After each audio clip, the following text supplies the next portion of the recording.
Good morning. Thank you, Dr. Harek, for the kind introduction. Also, I would like to thank Dr. Shab for the great 2 days meeting on heart failure. And thanks also to Bayer for inviting me to give this presentation. So, my presentation for today is about the very SIGWET, its indications, and and maybe we'll focus on Victoria trial. But before going to the to talk in details about Victoria, we'll just have some words on heart failure hospitalization in heart failure patients. We know that heart failure is a progressive disease, and with time, more care is the care of heart failure is becoming more and more complicated, and more patients are being admitted to the hospital. So we'll have more recurrent hospitalization, and this will lead later on to more increase in mortality or transitioning into advanced heart failure. And with all medical therapy up till now, the risk of heart failure hospitalization or cardiovascular death is still high. 1 in 6 heart failure patients with reduced ejection fraction develop worsening of heart failure within 18 months after the heart failure diagnosis. And around 80% of chronic worsening heart failure accounts for around 80% of heart failure hospitalization. So optimization of existing treatment and new options are required for patients to reduce worsening heart failure events, because heart failure hospitalization accounts for 75 to 80% of the cost of any heart failure patient. And I want to shed the light not only on hospitalization, but also outpatient worsening heart failure, meaning that patient presenting to your clinic with worsening of the symptoms or more volume overload that necessitate increase in diuretic therapy, or even giving them IV diuretics without hospitalization. In these patients from different trials like the MEDIT CRT and the Paradigm HF, their all-cause mortality rate is actually high and is comparable to patients with heart failure hospitalization, whether inpatient or they visited the emergency room. And also the second thing is that after hospitalization for an acute heart failure and pre-discharge, it's very important to optimize therapy, and not only that, to follow up these patients early on post-discharge, to keep optimizing therapy and monitoring them, because the first few weeks or 1 month after discharge, where we have this vulnerable period where patients, they have an increased incidence of recurrent heart failure hospitalization. And this is why early treatment pre-discharge is indicated by the guidelines and is being emphasized recently, and early follow-up post-discharge in the heart failure clinic is also important. And we know there are several mechanisms for the treatment of heart failure with reduced ejection fraction, and the quadruple therapy, which is being mentioned and discussed, and the mainstay of the 2021 ESC heart failure guidelines are the ACE, RAS, ACE and ARNI beta blockers, SGLT2, and aldosterone antagonists. These tackling the activation of the renin-angiotensin-aldosterone system, the sympathetic nervous system, the natriuretic peptide system, as well as with SGLT2 inhibitors, the SGLT2, to reduce heart failure hospitalization and improve mortality in these patients. But there are other mechanisms that are being studied, and they are effective, and they are in clinical practice now, like the nitric oxide soluble guanine cyclase pathway. This is also important, and there are medications like vericiguat that they stimulate this pathway, and this may induce improvement in heart failure and heart failure hospitalization. So usually in heart failure with reduced ejection fraction, we have low availability of nitric oxide, and this will affect the heart, the myocardium, the myocardial stiffness, the vasculature, causing more stiffness, and this will lead to more heart failure, and this vicious cycle goes on and on. So what happens with vericiguat? Vericiguat stimulate soluble guanine cyclase due to a receptor, and this will, by combining to the SGC or soluble guanine cyclase, this will improve nitric oxide sensitivity. And by improving nitric oxide sensitivity, this will produce more cycling GMP, and thus will have an increase in cyclic GMP, increase in soluble guanine cyclase, as well as increased nitric oxide.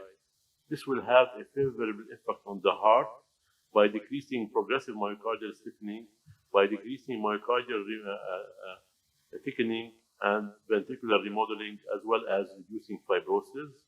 On the arteries, by decreasing arterial vasoconstriction and arterial stiffness, and on the kidneys, by reducing sodium and fluid retention and increasing renal blood flow. And this may affect the course and natural history of heart failure patients. And this mechanism was the basis for the Victoria study using vericiguat in patients with recently hospitalized heart failure. So Victoria was designed to study patients with symptomatic chronic heart failure who had a previous worsening heart failure. So they should have a worsening heart failure within the last 6 months. So they should be symptomatic with chronic heart failure and reduced ejection fraction less than 45%. Symptomatic meaning that they have to be in NIHA class 2 to 4, and they should be on available guideline-directed medical therapy. And at the same time, they should have worsening heart failure events, meaning that they should have a recent heart failure hospitalization for IV diuretics or acute decompensation, or they received IV diuretics in an outpatient setting because of worsening symptoms plus elevated natriuretic peptide. So patients may have to be randomized without any run-in period, and they can be randomized in hospital or after discharge within 6 months after discharge. So it is a parallel, it's a randomized, placebo-controlled, double-blind study. It is a phase 3 trial, and the objective was to evaluate the effect of vericiguat in patients with symptomatic chronic heart failure following worsening a heart failure event. So the eligibility criteria is a reduced EF less than 45%, NIHA class 2 to 4, a high BMP defined as more than 300 in sinus rhythm or more than 500 in AFib, or anti-proBNP more than 1,000 in sinus or 1,600 in AFib. The importance in this trial is the exclusion criteria for eGFR was 15 milliliter per minute per meter square. So unlike other trials where the exclusion is less than 30, here it is less than 15. So we are accepting patients between 15 and 30 GFR, and this accounted for around 10 to 11% of the population. And they have heart failure hospitalization within 6 months or IV diuretic treatment within 3 months. And they randomized them either to vericiguat 2.5 milligram up titrating it over 16 weeks to 10 milligram once daily, or a placebo up titration at 2 weeks interval, 2 to 4 weeks interval. The primary endpoint of this trial was time to first occurrence of the hospital of the composite of cardiovascular death and heart failure hospitalization. And approximately after 12 months of treatment, around 89 to 90% of the population were on 10 milligram target dose of the vericiguat. If we compare the baseline characteristics of this study and divide the patient according to the index event, was it a hospitalization within 3 months, 3 to 6 months, or just out of patient receiving IV diuretics? we can see that 6% of the patients were randomized within 3 months, 18% 3 to 6 months, and 16% also within received IV diuretic without hospitalization. So around the majority of these patients, 84% of these patients, they have an index hospitalization within 6 months from randomization. Also, unlike other trials where they included more NIHA class 2, here NIHA class 3 and 4 accounts for around 41% compared to NIHA class 2 around 59%. Also, I mentioned about GFR. GFR less than 30 in this trial was around 10 to 10.2%. Natriuretic peptides, pro-BNP, mean or median was significantly high, around 2,800, and around 60% of this population were on triple therapy, ACE, ARNI, beta blockers, and aldosterone antagonists together, triple therapy at the same time. Also, other than the NIHA class, also ejection fraction in this trial, the mean age was, the mean EF was 29% and compared to placebo. And already we mentioned that 3 medications that they were on, around 60% of the population were on these 3 medications. Beta blockers were around 93%, ACE, ARB around 73%. If we add ARNI to them, it will be around 90% too. And quite a good number of these patients were our ICD or device therapy. So what is the primary endpoint, which is the composite of heart failure, hospitalization, and cardiovascular death? Very significant compared to placebo, there was a significant reduction in the cumulative incident rate with an absolute relative reduction of 4.2% over 32 months. And this was statistically significant with a p-value of 0.02. So this very significant compared to placebo on optimal medical therapy in a patient with recently hospitalized with acute heart failure did benefit with a significant reduction in the primary endpoint. What about the secondary endpoint? There was a significant reduction in heart failure hospitalization and total heart failure hospitalization, as well as heart failure hospitalization or all-cause mortality. But there was no difference in time to all-cause mortality between vericiguat and the placebo alone in this trial. If we just divide the patient according to the subgroup and do subgroup analysis for the primary endpoint with the intention to treat, so in most of these subgroups, there was no interaction except the age. A younger population, they benefit more with vericiguat, and the other one is natriuretic peptides. The higher the natriuretic peptides, they don't benefit. So the lower the natriuretic peptides, the more benefit from vericiguat. Other than that, there was no interaction with ejection fraction, GFR, index event, NIHA class, etc. So these are the only interaction: age and natriuretic peptides. Also, we know that in this population, we included patients with a GFR less than 30. Around 10% of the population was less than 30. But if we compare the effect of vericiguat on the GFR classes, we can see that for heart failure hospitalization and cardiovascular death, there was no interaction whether GFR is more than 30 or less than 30. Also for the heart failure hospitalization or all-cause death, the same. And for cardiovascular death, there was no interaction. And also the change in GFR over time was not really significant between the two arms. So there was no significant difference in reduction in GFR or change in GFR over 48 weeks, as well as there was no significant difference in change in creatinine up to 48 weeks. And if we divide the patients according to the index event, heart failure hospitalization within 3 months, 3 to 6 months, and only outpatient setting. If we compare the three together here, we can see that the event rate is higher in the whether in placebo and vericiguat, and the patients who have the shorter duration after discharge, or hospitalization. So the more we are near hospitalization, the higher the event rate for these patients.